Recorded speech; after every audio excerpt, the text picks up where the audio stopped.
Once upon a time, two friends joined forces to bring you the best in horror entertainment. Brian from the north, Tim from the south, each bringing their own unique perspective to the horror community. Movie reviews, Blu-ray releases, beer pairings, games, and more. Welcome to your new home for horror. This is Civil Gore. Hey there, everybody. Welcome to episode 236 of the Civil Gore Podcast. I'm your host, Tim. And this is Brian. And much to the cringing of the people that are going to listen to this, we're about to wrap up our Mummy SLAYCATION with the last episode tonight. Not a moment too soon. I'm ready for this one to be over with so I can move on to my beloved creature. I am drinking a new beer tonight, Brian, that I wanted to tell our listeners about. Oh. This is the Rogue Brewery's Bat Squatch. So obviously I had to get this. It's got I saw this advertised somewhere. I don't know where did I see it? Or did Cone send it to us? I don't know. I saw something, and it was like on the list of one of the beers they had at some kind of like a festival or something. It was called Bat Squatch. Yeah, it's got a picture of like a bat Bigfoot hybrid on the front of it. And the summary here is, for years, rumors have circled that deep in the woods on Mount St. Helens lives the fabled Bat Squatch. While there are many tales of Bat Squatch, they are all a bit hazy on the details, which makes the truth such a juicy mystery. So hazy. What better... Is it a hazy IPA? Yeah, it's a hazy IPA. So what better way to honor the legend than with a hazy, juicy IPA, perfect for camping and potentially making a new friend. This one's really good.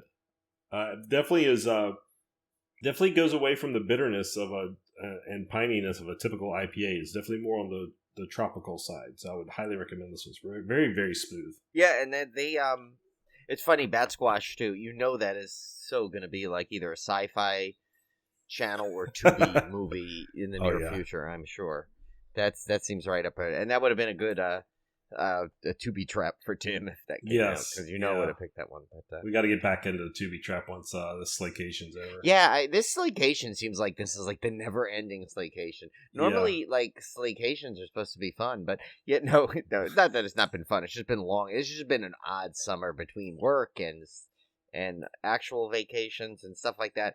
Normally, we start it a little earlier and we wrap it up by now, and it's just. I think, circumstances as what they were made this a little longer than it should have been. But we still got a lot to go, which is what's crazy. It's like after this we have the creature and then the whole Invisible Man series. We knew it was going to be a pretty big, summer SLAYCATION, which again, we've been putting this, I won't say putting it off, because we've always wanted to do it, but it's always been kicked down the road a little bit because we knew when we did it was going to be an undertaking. And so here it is. But not that we haven't done big series before. I mean, my God, we did Puppet Master, so that alone was a big undertaking. Yeah. And what's crazy, too, the crazy thing is about this is that, like, we're not even doing every Universal Monster movie, technically. Because, you know, you have the little Abbott Costellas, you get the Phantom of the Opera, you got a bunch of other little ones that are in there that they're not doing because they're not part of the classic monsters, so to speak. So this week we are continuing our Mummy series with the final 3 films in the series. These are all the Lon Chaney Jr. mummies, where he played the mummy. And we'll talk about our rankings here at the end. But I'm not going to rehash why I'm not a huge fan of this series. We kind of we went through that in our first part. But we'll talk about the merits or lack of merits for each of these movies as we talk about each one individually. So, again, may not be a super long episode. Yeah, and when we say individually, mean pretty much all the movies are pretty much the same plot. Yeah, they really are. I mean, everything is around... Individual should be in quotes. These are all about Karis, which was introduced in The Mummy's Hand, and that got away from the original Imhotep of the original movie. And so they all basically have the same plot of giving the 9 Tana leaves to Karis so he can wake up and track down these people that defiled his tomb. And then meanwhile, you've also got the princess subplot that goes on in all of these. I mean, the plots are so identical to these that they almost blend together. Yeah, each has its own little signature thing. Like, one adds a dog, one adds a musical number, and some Cajun folk. Yeah, I mean, it just There's little bits of thing, not counting, and then I guess the mummy's hand introduced the, babe from Brooklyn or whatever that guy's name is. Which we will see again. Yes, he does come in a little older, but he's there. Yeah, let's talk about that. So the first movie up here is The Mummy's Tomb. This one came out in 1942, directed by Harold Young. Of course, Lon Chaney Jr. plays the mummy Karras. Dick Foran plays Stephen Banning. John Hubbard is John Banning. Elise Knox is Isabel Evans. George Zucco is Endoheb. Wallace Ford is Babe Hansen. Turin Bey as Mehmet Bey, Virginia Brizik as Mr. Evans. Wait, that's funny. They actually found a guy whose last name is the same last name as the character. I think that is weird, yeah. That's kind of funny. Are they any of them related to Michael Bay by chance? No, I know it's spelled differently. It's B-E-Y. These movies would definitely have benefited from some Michael Bay explosions. I know. Well, it would have literally, they all would have had the same plot, just with more explosions. That's all. The ancient Egypt mummy Karras is transported from his homeland with the high priest Mehmet to wreak vengeance on the family who has defiled the sacred tomb of his beloved princess Ananka. Now, The Mummy's Tomb is a direct sequel to The Mummy's Hand, but it's a sequel that takes place many years later. I think it was, 30 years, they said, I think? I want to say. Yes, they did actually say that. One of them is 30 years. I think this is the one. And you know what's crazy, too, is that it's like, these movies average at 1 hour. It's like these three here, it's like 1 hour and 1 minute for two of them, and the other one was 1 hour. Yet this one inexplicably spends the first 10 minutes showing you the last one. Absolutely. I'm like, why? They couldn't even come up with more than 50 minutes of plot. Not only that, Brian, because I looked at the same thing. 10 minutes of this movie is a recap of The Mummy's Hand. Not only that, it seemed like in every scene they were trying to pad it out. I remember there's one scene near towards the end where one of the townspeople is talking about, he's telling the sheriff about this, the guy that, the gravedigger at the cemetery that he suspects is behind all this, which he is. And he's like this, Sheriff, I saw this guy down by the cemetery. And he said something about Egypt. And I'm like, oh my God, they probably told this guy, you've got to fill in at least 5 minutes of screen time on this dialogue. Yeah, give the word Egypt 7 syllables instead of 2. I was like, my God, could they pad this movie any more than they already have? So it takes place 40 years later. What was funny is I read the book, the Universal book that has been my Bible throughout this whole summer SLAYCATION. I don't think I could have gotten, not to toot my own horn, but I don't think I could have got you a better gift for this year, at least. It's so great about the book is it's literally almost chronologically exactly the same as our movie watching. I'm not even having to really skip around in the book. I'm just going straight from. They almost put it in the same order as they released the Blu-ray sets. It's really cool. So the book was talking about if you took the chronology of this series, literally, this takes place 40 years after, and this takes place 4 years after that, and 4 years. They said that the events of the Mummy's Curse should have taken place in the early 90s. Yeah, right. But of course it doesn't. Everything looks 40s. As much as I dislike The Mummy's Hand last episode, that I said, that when I first watched it, I didn't like it at all. It becomes apparent that it's actually the second best Mummy film after you watch these three. But my order went a little different, but I'll Oh, no, I'm sorry. It's up there, but there's one that beat it by a little bit, but I'll explain it. Well, I actually liked The Mummy's Tomb in a way. And the only reason I liked it is because it got back to the gothicness of a classic Universal monster movie. This doesn't take place in Egypt. The mummy's been shipped back to, I think, Massachusetts. And yeah, this mummy gets around through this series. Yeah. They send him everywhere. Why? He's got more frequent flyer miles than most people at this point. And that's living people. This guy's dead and he's still traveling better than most. But he's leased back in America, so you get some great shots of him stumbling through the dark and the fog and the shadows. So it really takes the movie back to kind of that classic Universal monster. And I swear, it's very Frankenstein-esque to the point they literally reused clips of the Frankenstein mob with their torches and pitchforks in this movie. They literally stole a mob clip from Frankenstein. That's how close it is at the end when the mummy's being cornered and chased by the mob. It's basically Frankenstein plot-wise. So I kind of like that. I like that it kind of came back to like the classic Universal monster, because that's what I've always not liked about the Mummy movies, is that they don't feel like a classic Universal monster movie like Frankenstein does. So I did like that part about it, and I also liked that Babe had given up his Coney Island hot dog obsession. And he's mellowed out a lot in his old age, you know? Yeah, well, he got older. He probably, I mean, within 30 years, I'm sure he's had enough hot dogs. Probably got the old, you know what, your sodium's a little high, babe, there. You got to knock it down on the thing, have a piece of fruit once in a while. You know, go to the Brooklyn flea market and get some fruit instead of a Coney Island hot dog. But, he's definitely mellowed. He's not as, like, babish as he was in the first one, you know, like the over the top. But yeah, I mean it's not a bad movie. I mean, I think our rankings are going to slightly different, but I had a reason why, at least, so we'll explain it.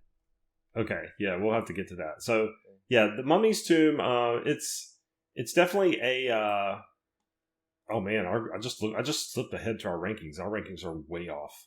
Oh, they are. This is going to be interesting. I haven't put my rankings down. Ours is going to be way off. But anyway, so that will be an interesting discussion. But I don't know. I like this one. It's a very basic plot. I mean, the mummy gets resurrected. Of course, you've got the new what do they call him? What is the caretaker or whatever, the high priest? I've already forgotten. The high priest or something. The high priest or whatever. They've got a new one of those that has been tasked with, and they have to bring the mummy over because they still haven't killed all these people that defiled the tomb in the first place. So they're not. The mummy can't kill him while he's over in Egypt. So they have to ship him over here. I mean, this caretaker basically has to do all this, ship him over here just so he can have the mummy. I mean, I don't understand that. Like, why does the mummy have to take the revenge? Can't they just fly over and can't they let him just, like, relax already? I mean, this guy's been through it a lot, you know? I never understood that whole, like, why does this have to happen kind of thing. But anyway, I guess it's, like, historical, I don't know, not a prophecy because it's in the past, but there's, like, the whole curse has to be fulfilled type of thing, so they have to do it, but... so that's the whole reason the mummy's over here, and he revives them, and he goes and stalks different various party members, and we do learn in this one that it's not just the people; it can be their family members, like anybody connected to whoever defiled that tomb is a target because they need a higher body count. Now, I mean, because these kind of blended together a little bit, I hope I'm not getting this right. Is this the one where they figured out that, or it might be the next one where they figured out like the leaves will actually draw him out? Like, it'll draw him to the people. So there's they introduce that in one. I want to say it was this one. I think you're right. Yeah, where they kind of can, like, you know, like they can always, like, if he's in the area, he'll like come around there. He's like a homing beacon. They were trying to lure him into a pit trap. But I think that was this one, or was that the Mummy's Ghost? I don't know. I watched all these back to back, and I don't remember. Yeah, I know. Now I'm confused. I can't remember. And the funniest thing is when they were remember he was running, and they're like, no, there's a pit there, they're screaming. I'm like, well, now the mummy's not going to fall for it. I mean, you just flat out told them the woman to avoid it. There were some weird things in this movie, this chick that's getting engaged, that's like the lead woman, she looks like she's like 30 some years old, and she's like being tucked into bed by her mom at one point. I'm like, really? This is weird. Like, she's like 30 years old, and her mom's like, night night dear, and tucking her in. That was kind of creepy. And then I loved how when the mummy's holding the girl, literally holding her, and the mob is throwing live torches at it while he's holding the woman. That's not the safest way to rescue her. Yeah, but it's so ridiculous. Like, this mummy is literally bandages and flammable, and this guy's got a torch waving it in front of the mummy and can't hit him point blank range. It's mind-numbingly just frustrating to watch because this mummy is so slow. He literally only has one arm. The other arm is so damaged that it's like held against his body, glued against his body. So this mummy is walking around slowly, not even walking, he's sliding around. And he's still somehow managing to choke people. Like, you could... Yeah, choke people and carry people. That's the thing. It's like, why, if it's like that time, he can't just move it around? If he can carry a woman... You're right, I didn't even notice that. Yeah, you know what? I think we might have got this mixed. I think Mummy's Ghost is the one with the trap. Okay. With the pit, because that's It the one doesn't where even matter. because that's the one where that like that funny like inspector is in there and he's yelling about everything and he's like, it's like an Edward G. Robinson kind of character. So I think that's the one, and that's the one with the dog, right? With the little guy and his dog. Yeah, the dog Penis. Is that what they said the whole time? We almost had to put this. It was Penis, wasn't it? Or was it close to that? I'll get that when we talk about the Mummy's Ghost, because that's what I thought I heard. Also, it's literally the only talking point I have for that movie, so I have to save it. But okay. yeah, so that was Mummy's Tomb. I mean, it's a basic by the numbers blah. I mean, Lon Chaney Jr. I guess does a fine job of the Mummy. He doesn't. It's weird. Like in some shots, I think he's got slick back hair though. That's kind of funny. Well, like in some of the shots, like, and I have to almost don't know if they reused the. I don't know how they did. I saw some shots where he looked very close to Karloff's mummy, but then when you see him like moving around and stuff, he looks nothing like him. So I don't know if that was just like a prop body or something, but when he's actually moving around, he just looks like his own thing. He looks kind of like Lon Chaney Jr. in a mummy costume. So I mean, he does an okay job, but anybody could play that role really. If you didn't know who was underneath the thing, it's not like he doesn't have facial. It's not like Frankenstein where like the facial features right. like change. Exactly. So yeah, the Mummy's Tomb was. Again, the best thing I could say about it is that it brought back some of that gothic feel, and I did kind of like the wrap up of Babe's story and them as older gentlemen. I kind of like that whole thing. They kind of just closed the arc on the whole Mummy's Hand movie. But why is he keeps burning up but coming back? That's the part I don't understand. He's got flames on him, and things collapse. I don't understand how he keeps coming back okay. Without and he's no worse for the wear. But the book really made a lot out of this series in terms of how the chronology just doesn't make sense. There's one particularly egregious plot mistake they make in The Mummy's Curse, which I'll talk about when we get to that one. But it's basically saying, the book was kind of trying to explain that these movies, even though they were kind of released close together, Mummy's Tomb was 42, and Mummy's Ghost and Mummy's Curse were released within months of each other in 1944. Back then they didn't have home video. This would have played on a screen and then have been gone, and you would have never seen it again. I mean, you didn't even really have syndicated television to watch these movies on, so they really didn't pay as much attention to that because it was kind of a one and done. You just went to watch the movie and then you were done with it, so they didn't really care about the continuity and stuff the way they do today. So that's kind of why you get these weird, like almost incomprehensible like plot mistakes between these movies. They just didn't really care. Well, you know what it's like? It's like I feel like this is like a signature with some of the Universal monsters where the subsequent characters, not including the monster there, they seem to have a normal progression. Yet the monster just inexplicably almost gets a reboot. Like his path kind of gets like a reboot each time. Like he's just back. He's back again.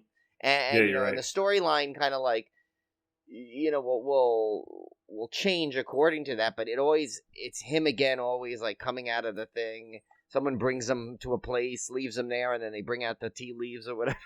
What is it? Tana leaves? Tana leaves, yeah. It was funny. Julie kept saying, why do they keep bringing tons of leaves there? I said, no, Tana leaves. she misheard it. But it does kind of, in the first one specifically, when they mention the first one that mentions leaves, it sounds like he keeps saying tons of leaves. And I'm like, a ton? How much? How do they? Is it?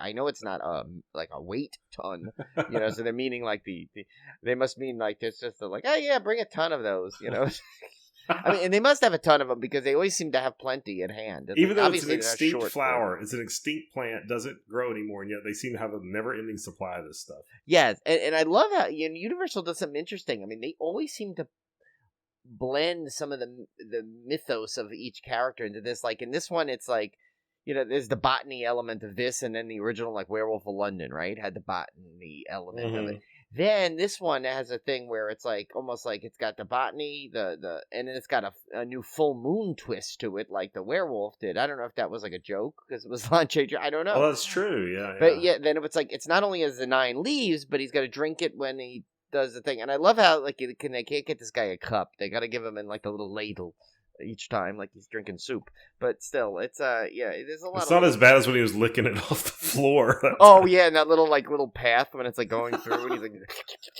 it's that was really bad. Yeah, well, you're thirsty. You need your 9 panel leaves.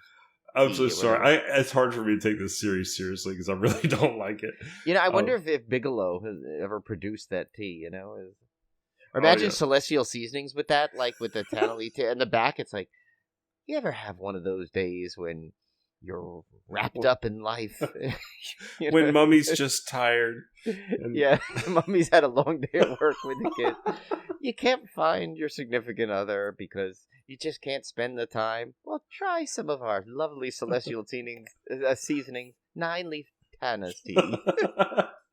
Oh my god, they should totally do that for Halloween. That would be awesome. My god, see, once again, Tim and I. We might be the only two that get it, but it would be awesome. Hey, I don't know. Jason Blum might get it. He wrote the foreword to your book. Oh, yeah. So the next up is The Mummy's Ghost from 1944. This was directed by Reginald Leborg. Yeah.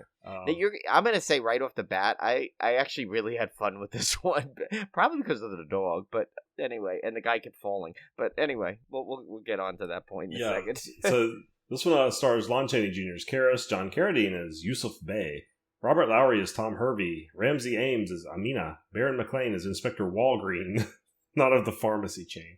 No, this was before he bought the pharmacy. He became very successful after the solving the mummy case that he used this like a reward money to open up the Walgreens pharmacy.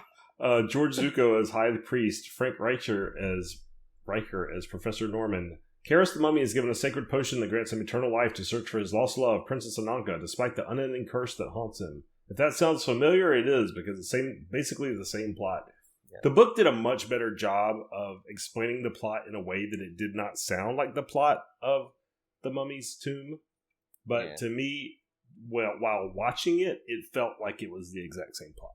But let's talk about the little dog Penis. I swear, okay, the dog's name is Peanuts. Yeah, Peanuts. It is Peanuts, but it sounds like Penis. But I swear this guy enunciates it like, come on, Penis. Come on, Peanut. I mean, I had to rewind this movie. I've talked about this before. When I first saw this set, I remember talking about the dog Penis. But I had to rewind it several times, and I still cannot hear Peanuts in this at all. So this guy really had some pronunciation issues. That's really the only thing I remembered about this movie. To give you an example, I took notes on these movies. Literally the only note I have on The Mummy's Ghost is this dude's dog named Penis? That's the only note I have for the entire movie. I thought this was the most forgettable of all of them. And it's so funny because for some reason, I really enjoyed this one. I think because, like a mix of everything between the over-the-top boyfriend guy that runs really fast and stumbles everywhere he goes. The whole little, like, I don't know, just the whole weird plot with the inspector thing. And it's, for some reason, I like almost, you know why? Okay, here's why I think. Now, this probably was completely unintentional, but I watched this and I viewed it as if I was watching a comedy. And if you watch this movie as thinking of it as a comedy, it actually pays off really well. And it probably was not meant to be at all, not even remotely. But I mean, between the him sounding like he's saying penis the whole time to his dog, the some of the lines in it, the crazy inspector guy in it, and when they're yelling, no, there's a pit there, as they're all standing around it, okay, you're gonna trap the mummy, but you're all standing around in a half circle. That doesn't look too suspicious. You know what else I liked about that was so they create this pit to trap the mummy in, right? And they obviously it looks completely fake. I mean, they got leaves like obviously scattered over the top of it. And literally, the one thing it's missing is a sign that says, here lies a pit. So one of the guys is like, you're going to just camouflage that a little bit better, aren't you? And they're like, oh, sure. And I'm like going, oh, well, at least somebody sees it looks fake. And then they cut to where the finalized pit, which looks exactly the same as the pit that they just told them to camouflage better because it still looks completely fake. So I thought it was hilarious. But yeah, I honestly, I don't remember much about this movie. I swear to you, I watched it and I paid attention while I was watching it. But yet, out of these 3 movies, I remember key scenes from The Mummy's Tomb and I remember key scenes from The Mummy's Curse. And I don't remember anything about this movie except for penis and the pit.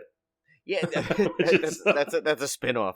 But because I think I for some reason I found myself like just laughing a lot at this, and so it kind of I viewed it as a comedy almost, and it would probably like I said I don't know it was supposed to be a typical like Mummy Universal horror movie, but like the one part I found myself when it shows that long shot of him running down the hill, and I'm like. And I'm looking, and I'm like, he's going really fast right down at the bottom. There's no way he's making it. And boom, he, on cue, rolls over, falls, rolls over, gets right back up and keeps going. And then, the scene with the, where the guy, the police chief or something, the judge, I don't know who he is anymore. That's the one thing. I can't tell which character is in charge of who. But remember, he's like, well, I'd like to take her to New York. She's very stressed out by these murders. He's like, oh, I can't allow that. And I don't. It's just something about like with the way the lines are delivered in this. Like they made me laugh when I probably wasn't supposed to. And but there was one cool thing I liked. I liked the ending for some reason. The one thing I was gonna say, like, not comedic related to this. I love this set piece at the end with the railroad tracks going up the thing, and he climbed. The mummy he had to climb up, and of course he failed miserably. Meanwhile, the mummy moves as slow as you could be, yet this guy can't and he telegraphs every punch. I mean, literally, when his arm starts to come away from his chest, he's gonna move. For God's sake, it takes him a half an hour. Just freaking dodge his swing. I mean, but he can't, and he gets knocked down and hurt again. These people have to work so you don't understand, guys, if you have not watched it. These people have to work so hard to pretend they're actually in danger of this stupid thing. Yeah. I mean, yes, I guess when he grabs you, he probably has some kind of supernatural strength. But I mean, you don't let him grab you. You don't even have to run. You can just do like a light jog. Yeah, why can't you just grab like one hold of the loose tape and pull like one of those? Like, he literally yo-yo, can't even run. He can't even walk. He takes a step and then he slides his other foot. He can't even run. like the electric slide he's doing, like like that's what he's doing. He's like one arm like is tied to the thing. The guy's not even he doesn't even have his equilibrium. How do these people cannot avoid him?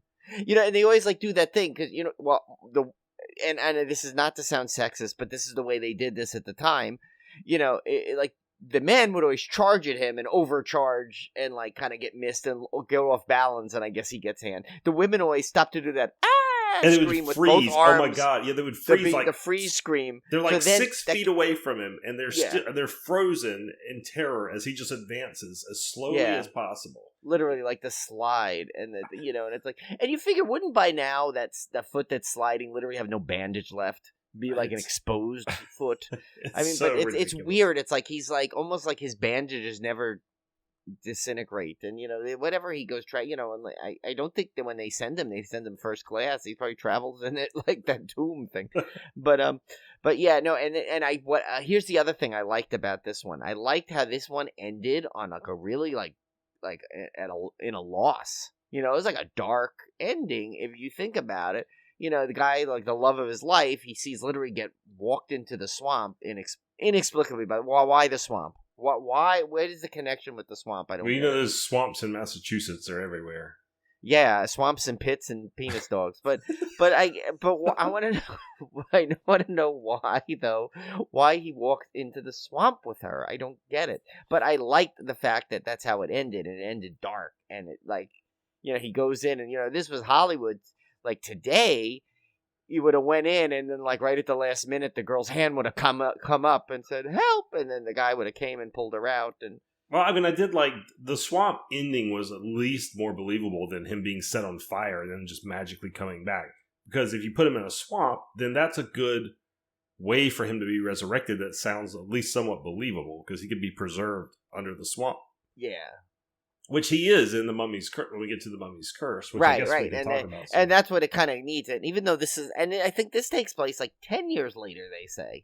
Yeah, so but it's like it's still advancing. Like we should be like we should be in the year like 2005 at this point. If you really want to like go ahead, maybe that's where the Brendan Fraser Mummy comes in. He just chronologically fits right in. And now this one I have to say, okay, so wait, did we even do? Yeah, we did do the thing. We haven't done do your usual first. And then I'll we'll get do into the housekeeping for this one. This one starts with a. I got to tell you a big thing about this one that the book pointed out. So so the Mummy's Curse is 1944, 5 months after the Mummy's Ghost. I don't know why they were released so quickly. Do you think they filmed these back to back, like or simultaneously? Maybe this was supposed to be one giant movie, and they decided to split it. The book didn't say anything about that. I don't know. This was directed by Leslie Goodwin, so again, yet another new director here, and again stars Lon Chaney Jr. as the Mummy, Peter Coe as Dr. Ilzor Zardad, Virginia Christine as Princess Ananka, Kay Harding as Betty Ward, Dennis Moore as Dr. James Halsey, Martin Kozlek as Ragheb, Kurt Ketch as Cajun Joe, Addison Richards as Major Pat Walsh, Holmes Herbert as Dr. Cooper. By the way, and that's not to be confused with Minor Pat Walsh. Sorry, that's terrible. Charles Stevens as Achilles, William Farnham as Sacristan, and Napoleon Simpson as Gooby. Yeah. Oh my God. I'll talk about Gooby. Penis in one movie and Gooby in the other. Right? We'll have to talk about Gooby here in a little bit. Shipped to Louisiana. Make note of that. Shipped to Louisiana, the mummy carries from Egypt roams the bayou, tormented by his forbidden love for Princess Ananka. So Princess Ananka dives into the swamp at the end of the Mummy's Ghost, the swamp in Massachusetts, and somehow arises in the swamps of Louisiana. Biggest plot hole, which the book called the biggest plot mistake in all of Universal film history. Yeah, and they didn't move. Why didn't they move her? Wasn't he clutching her when he went under that? That's the part I don't understand. Why he brought her down there? They were together, end scene. How did they get?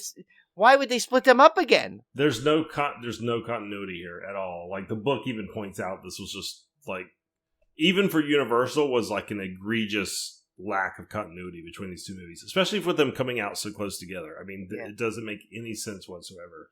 And why, may I ask, did they move him in the first place? Why? Why did they have to move him again? Why do they keep shipping him all over the place? This guy's got more stickers on his passport than I mean, it's ridiculous. What does it cost the guy to ship alone? him? He did. I mean, shipping. I would guess shipping back then was a little more reasonable than it is today, but. Yeah, it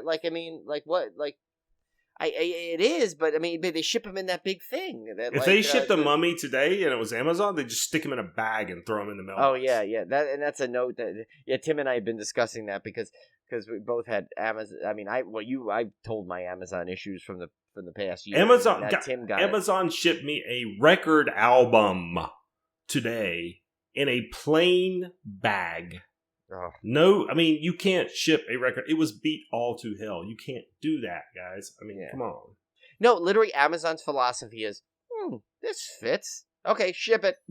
I know. Well, I mean, they make record mailers. I've had records shipped from Amazon before, and they did fine. I don't know why. Fangoria does a better job than Amazon because they make sure they're always in that like solid envelope inside another envelope, and they addressed it because remember the beginning, the Fangoria episode, people were complaining because their Fangorias are getting ripped, and I had the same thing. Not only did they send me a second one right away, but they actually improved upon how they were shipping their magazines. So now every magazine from Fangoria, hats off to Tara Ansley and crew, they come like perfection, mint condition, in perfect, pristine.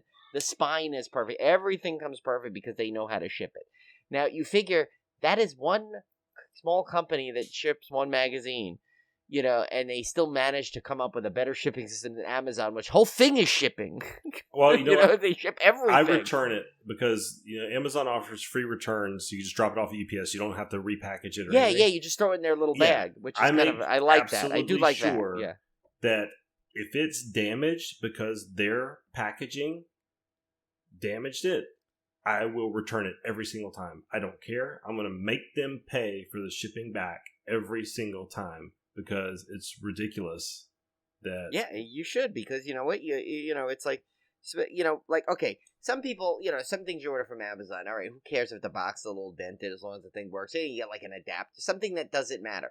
But when you get an album, which is not only to be enjoyed, listened to, but how do you know Tim wasn't buying that for just a display purpose as a collector's thing, or giving it as a gift or something? Or, I mean, yes, this or thing, giving the it as a gift. entire corner was bent in half. I mean, but like, okay, that is anything that could be deemed as a as a collectible or a piece of a collection in nature. Come on, Amazon, get with the program. Put some freaking bubble wrap around that thing, or invest. You make $1 billion profit every month.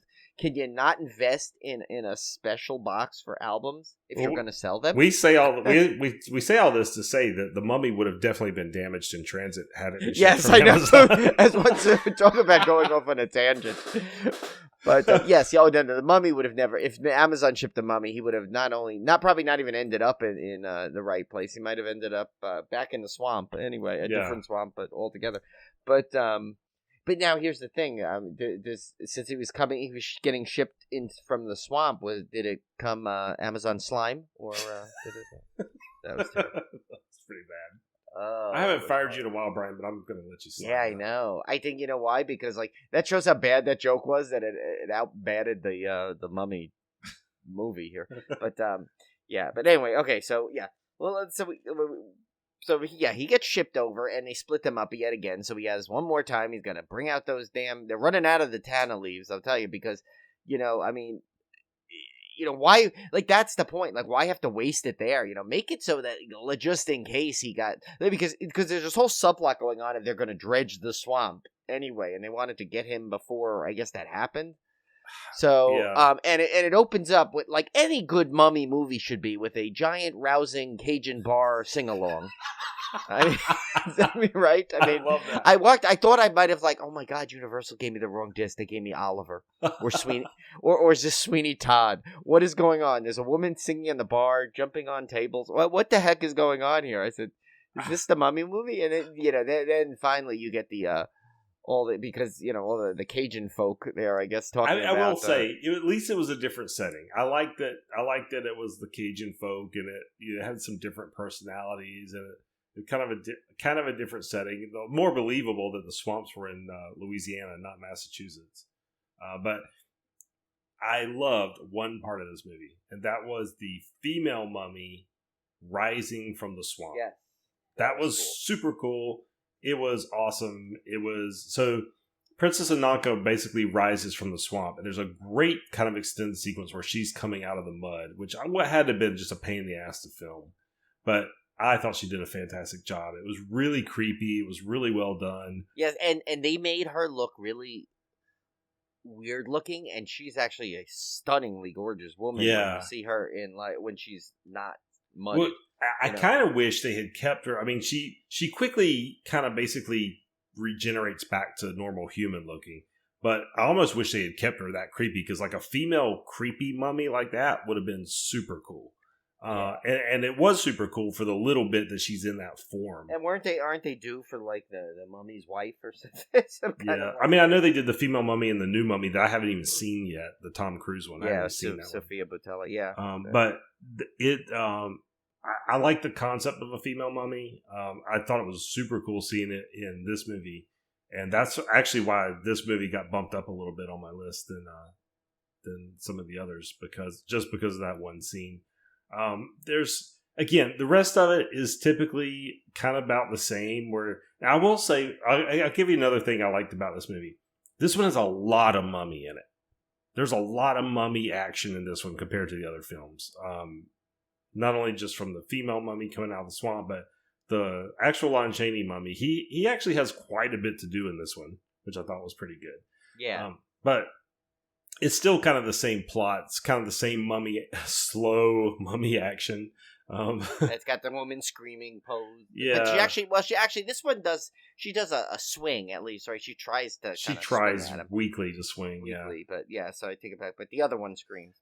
This one, Gooby's a little cringy in this one because he's definitely of the old 40s African American stereotypes, and it was definitely. Did not age well. Well, there was a lot of stereotypes in this that that was, a little, like by today's standards, you'd be like, I mean, and I don't know, like, I don't think any of these were played by, like, I think they were like, they definitely made them up right? I don't think any of these were natural, like Cajun people. Were they? Oh no, like, yeah, and there's a lot of like yes master kind of. Yeah, that kind of irked yeah. me each time, Yeah, It's it like, was really, I know, like, Cajun people are not like the right term, but you know what I mean. Like, yeah, I don't think anyone had that. They were all, It was very stereotype, and it was very the African American character is the scared one of the supernatural kind of, and he's just excitable. I don't know. It kind of rubbed me the wrong way, but a lot of these movies do back from the 40s because that's how. Yeah, I mean, and that's the crazy part. It's like it's like you have to appreciate these movies, but like and you have to kind of like separate what now is from which is acceptable and what's not back then, because back then nobody said anything. That doesn't make it right. It's just exactly. Yeah, I'm not excusing. I'm not saying that's how it was back then, so you just kind of got to go with it. Yeah, it doesn't make it like, right. Yeah, it's the same reason. Like I mean, I know they primarily a comedy podcast, but Kim and Kat always hammer that point home. In a kind of about like the women in '80s horror movies are like solely mistreated and made to like used as objects constantly in them back then, and it's like and so it's and that never made it right either. It's just nobody I don't know if it wasn't that they spoke up loud enough, or I don't know. I'm all I know is I'm glad that we are now like much more sensitive to things like that, because frankly, it's because now look where we're at. I mean, we're watching this now, and we're uncomfortable because we're like, and back then if we watched it live, we wouldn't have been, because that's what was accepted, and that's not right. So yeah, but that kind of did rub me the wrong way. Growing up in the South, I wouldn't have been uncomfortable with that 20 years ago, 30 years ago. I mean, just from the way literally from the way I was raised, I would have not seen anything wrong with that, which is horrible to say, but I'm just telling you. I mean, it's from where I grew up. Like, that was normalized. Yeah. That kind of casual racism was normalized. When I was a kid, like, I wouldn't have seen anything wrong with that at all. And it's just, you have to change as a person, and when you find out things are wrong, you have to change your mindset. And obviously, I have changed my mindset. Because you're young and you grow up. You should always be, no matter what age you are, you should always grow in some way. Continue to grow, continue to learn. So yeah, I mean, so it's like it's hard when we when we talk about this, we're trying to like make like positive comments of the movie when there's such glaring issues back that weren't an issue back then. So it's hard. You gotta I guess we do a decent job of I don't think we've ever been accused of we've never been accused of being insensitive or no, and if we are, like, I can tell you from the bottom of my heart that was never Tim's intention. Anyone that knows us should know that we are so careful. It probably, like, and if anything came out as ever offensive, it was probably this like attempted to be a joke for something else, and that got kind of mixed into it, and we didn't catch it or something, because I know we're very conscious about of that. So but again, I don't want you to overlook it, but just be aware that it's there if you watch this. And it's not like it's a huge part of the movie or anything. Gooby's really a minor character, but it is there, and it is one of those things that you should probably be aware of when you watch this. You will notice it. It's not like it's going to go unnoticed, but I mean, I like this one in general, but I don't know that I liked it because it was a great movie more than I just liked the change of pace. It was a little bit of a breath of fresh air with the female mummy, and a little bit of fresh air with a little bit more mummy, quote unquote, action, if you can call his slow pace action, in a little bit different setting. So we should call it mum action. Yeah, come up with its own word for it, because it's like it's because he's definitely moving, just at a very slow pace. Yeah, it's like but yeah, and and I will say what got me this is like the Virginia Christine, who plays Ananka. She, like I said earlier, she's just like stunning. Very glamorous, like exactly what you picture one of those old Hollywood actresses from that time period. Very, but like I don't think it seems like they all managed to find their ways into the mummy films, because if you notice, a lot of the women in there very glamorous, the ones that are starring in this, and even the secretary or whatever she was, I guess the assistant, whatever she worked, right? Or was she a secretary? I don't know. At the police office, it was for her uncle. Like she was, like very glamorous looking too. So it's funny how they all managed to like capture that for this. And we discussed in the first Mummy how they was very revealing outfits, which was different for the time. But yeah, but yeah, this one, yes, the female mummy definitely added a cool part to it. And while we were joking about it, the musical number is kind of funny, and it it kind of gives you like this unique opening to the Mummy movie. Well, how often does a horror movie start with like a rousing like a bar song? It's like that. It's like so yeah, get you in a festive mood to see some mum action. So yeah. Yeah, so I guess we should move on to our ranking, which are going to be... Yeah. I was really shocked at how different our ranking was. But I will say this. When you hear these rankings, keep in mind that really the original Mummy movie is the standout, and the rest, you could probably throw darts at a wall. Yeah. I mean, they're so similar that I can on one hand, I'm surprised that our rankings are so different, and on the other hand, I'm not surprised, because you could interchange any of these rankings probably. Yeah, make because a perfectly good argument. Yeah, they're so similar. You pretty much have to like. I the way I looked at it is like, all right, I'm gonna find if there's certain things in it that differentiated from the other ones. That's gonna be what I'm gonna focus on. I'm gonna kind of rank it on that.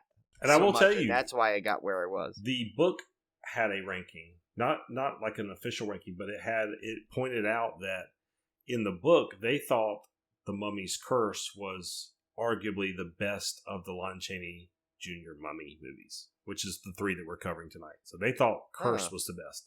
Neither Brian or I had Curse as the best of these 3. No, we have actually. That's the one of the 2 that we have in the same spot.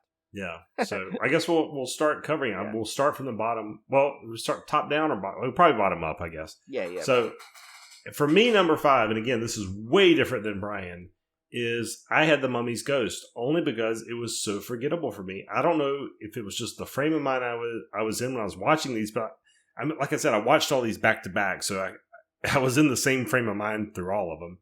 So I can't really blame that, but I just found this one forgettable. I just did not... Except for Penis. Except for the little dog Penis. I don't remember much about it. And other than like the pit... The Pit and the Penis, which is sounds like a really X-rated Edgar Allan Poe story. But that's the only things I remembered about it. And for me alone, that forgettability was the reason I ranked it so low. So mine, I did. The one I did was Oops, sorry, my thing just froze for a second. Mine, I did The Mummy's Tomb, and I know we kind of, we were saying how we kind of liked that one, how we kind of brought the story there. I ranked it there because of the way the last, like we said, like the Mummy, like our standout as a Mummy, and then the other ones are all the same. So I kind of did it in order, and to me that one had the least thing that stood out to me as like a plot point, like versus a dog or versus a female mummy or a rousing song kind of thing. Like, so that's why it was down there. I mean, something has to be last with these. But it sounds kind of like your reason for that one was the same reason. Mine was for Ghost. You found the Tomb forgettable. I found Ghost forgettable. Well, not that it was forgettable. It was just, I don't know. I think it was like there were things I liked about it. I think it just didn't it didn't have that extra something to me that like I'm gonna always remember that movie about. Right. So that's so. I mean, yes. Well, but it's still not forgettable because I remember it. But it's. We both had at number 4 The Mummy's Curse, which again I think Curse probably is, the book thinks it's the best of the Lon Chaney Jr. movies. I guess you could make an argument it might be better than a 4th place spot, but for me, after watching all of them, especially those really bad plot inconsistencies and stuff, and as much as I like the female mummy, this one had to go somewhere, and I have reasons for why the top 3 are the top 3. So this one had to go. Yeah, same with me. So and I had Curse as well, same reason. So let's go to your number 3, Mr. Timster. The number 3 for mine was Mummy's Tomb. Again, I told you why I like this one so much. I liked it because, for me, the Lon Chaney Jr. mummies are the inferior films out of the 5. So not because of Lon Chaney. Not because of Lon Chaney. It's just because of what they are. And so for me, I knew those were going to take the 3, 4, and 5 spots. The Mummy's Tomb was the one I liked the best out of those 3. And the reason why is because, again, as filler rich as this movie is, with 10 minutes of it literally being a recap of the Mummy's Hand and all the other little things they cheated on to get more footage, I still like that this one brought it back to the gothic setting of the old classic Universal horror movies. And I think that's really the biggest reason I like this one. The plot's unoriginal. The mummy's silly as usual. So there's not much else to recommend about it other than that atmosphere was what I was expecting out of the Universal monster movie. And that's why this one ranked as high as it did. Yeah, and mine was number 3 was Mummy's Hand. And of course that one and that was the first one in this, right? Because that was in the first one of this, the Lon Chaney ones. And the thing is I think no, the Mummy's Hand was the Babe one from last week. Right, but that was the first. That wasn't Lon Chaney in that one. No, that was Tom. Oh, that's right. It was the one. Yeah, sorry. It was basically the non-Karloff mummy, yes, basically. Yeah. But yeah. So and this is the Babe one. The whole part we had to have fun with the Babe. I want to go to Brooklyn. Like, to me, that was like made it like kind of fun. But again, all of these are the same plot to it, so that's why I was looking for something like that to stand out. And that's for that one. It was the character of Babe and the way he was. We were having a good time laughing about it afterwards. So which ironically is why I had it at my number 2. I had the Mummy's Hand as number 2, and the reason why is even though, again, like I said, I disliked this movie immensely when I first watched it, when I first got my Mummy box set. But after watching it through this series, I realized that it dared to do something different from all the other movies, and that was inject kind of a healthy dose of comedy into it, which when I first watched these, I was annoyed by. And when I got through the series, I thought, well, that's one of the only things that makes this movie different from the other movies. So it actually became a strength versus a weakness. And so I put Mummy's Hand only because in hindsight, I think knowing that Babe mellows out with his old age, I think kind of made me more tolerant towards his character in the Mummy's Hand. Yeah. And I think he was just soaring his oats back then. And I think also I realized how influential it was towards like the Brendan Fraser Mummy movies and stuff, and how it kind of blended the romance and the comedy and the intrigue. And I don't know, I definitely it almost did a 180 on this movie for me after watching the series, which I thought was really interesting.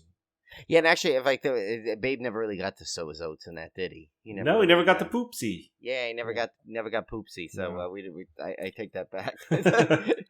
But so mine. It's funny you said because that one had a comedy, and this one I think had like unintentional comedy, but made it stand out between the penis and Pitt and the guy falling constantly and just all the silly lines in it.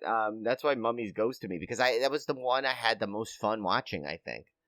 I don't know why. I mean, it's funny because technically the Mummy's Curse kind of had, a lot of the same thing that I liked in that one. But I think the only reason the Hand got the edge was because it introduced like this whole storyline. So it's almost like it's a de facto number 1, in a series. Mm.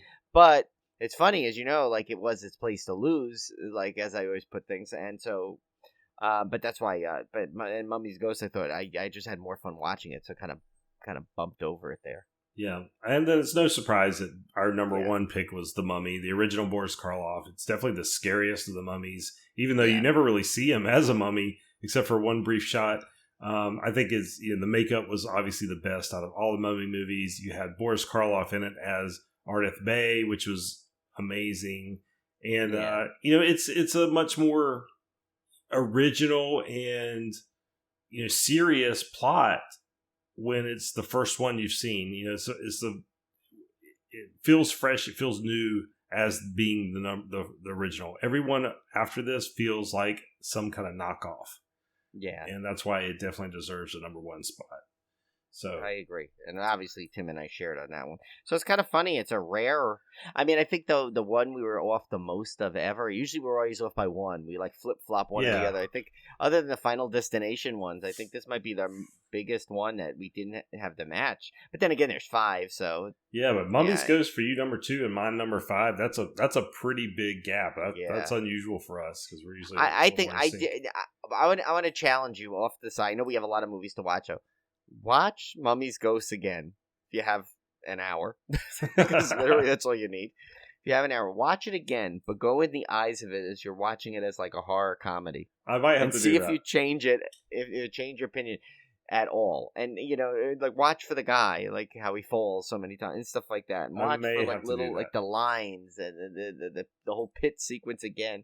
But look at it as if it was intentionally comedic, which I don't think it was. It's just that helped watching it, and that made me enjoy it a lot. But well, next week we'll be back with my most anticipated series because I have not seen the final 2 sequels to Creature from the Black Lagoon. I'm so looking forward to watching Creature from the Black Lagoon again. I've it's one of those I usually watch at least once a year. I've avoided watching it this year because I knew this was coming up. I'd love to be able to watch it in 3D.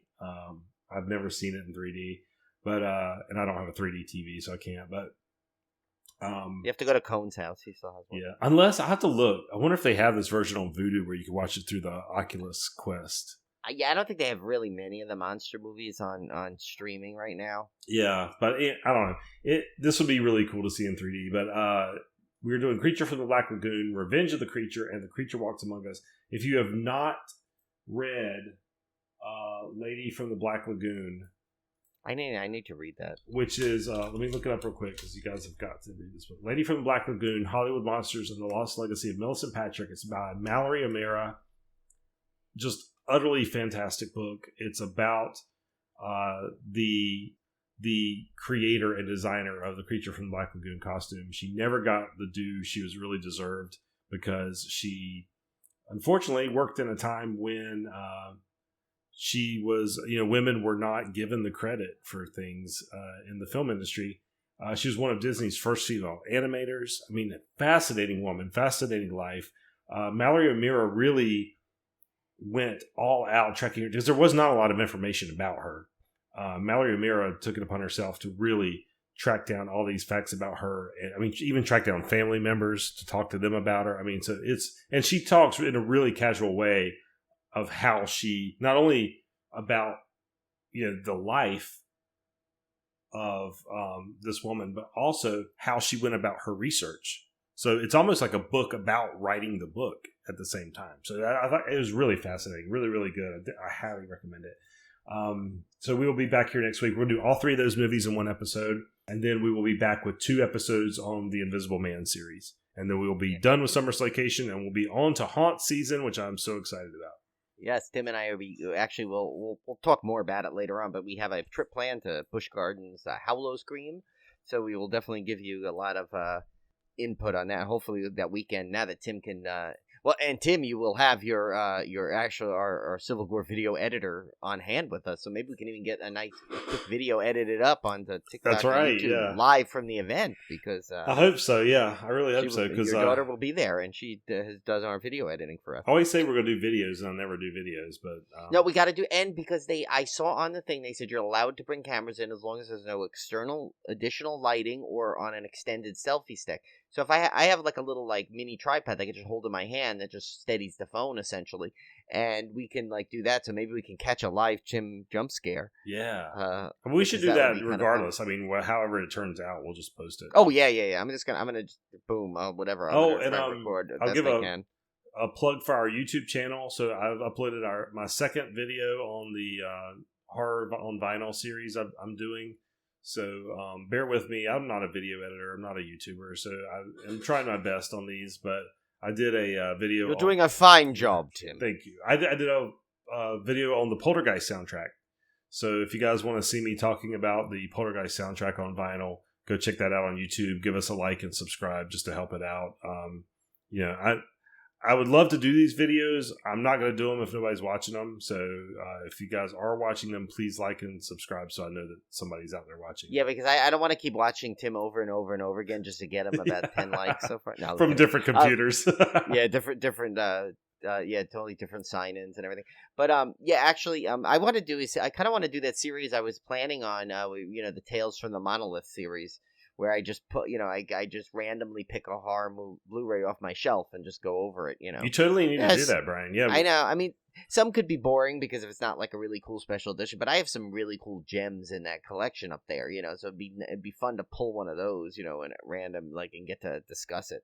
Yeah, because what I'll do is what I think I may do is I'll be I know I'm still doing the Amityville project, but I may try and finish that first. Then what I'll do is I could do the Tales from the Monolith, maybe like a weekly little thing where I'll pull the movie off the show, actually watch the movie and then kind of go into it. But yeah. Oh, and one other thing too, I keep thinking we should have just stayed up super late and to try to catch when we were at Universal, the creature on the big screen when it was playing. They were playing all those classic monster films. I know. Right? Oh man. Yeah, we should have. Anyway, all right, guys. Well, we're done. We're done with the Mummy. Dare I say that's a wrap? That's a wrap, and I'm so glad to be out of this. I feel like I've been buried under Mummy movies lately. It felt as slow as his walk. It really did. So again. I hope you guys enjoy the Mummy movies more than I did. Again, they're Universal classics. I'm always going to enjoy them on some level, so I'm not talking too bad about them. But yeah, they're my least favorite of the whole series. Yeah, the funny thing too is if you think about it, all together equal just over 5 hours, like 5 hours and 6 minutes or something like that, which is crazy. At least they're short, yeah. Yeah, so we can get them pretty quick. Well, we'll be getting some more interesting things next week, so we'll see you back here then. And if you find yourself in one of those swamps in Massachusetts, don't worry because it connects directly to a swamp in Louisiana. You'll be fine. Swamp wormholes. Later, guys. See ya.